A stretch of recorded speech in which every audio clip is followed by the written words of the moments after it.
If you want to go ahead and download out photos, then you can easily simply download it by simply clicking on a particular photo right here. And once you do that, you can simply click on the three dot button, and here you can see that download is an option. The shortcut key for this, as you can see right here, is Shift+D.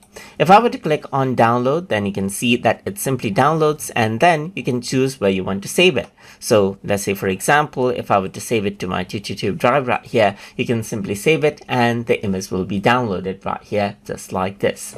And then you can open it up right here in your computer.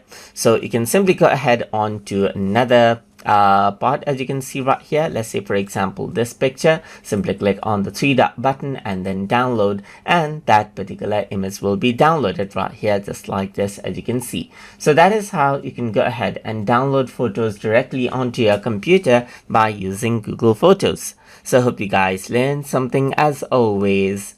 And as always, please like, comment, share, and subscribe.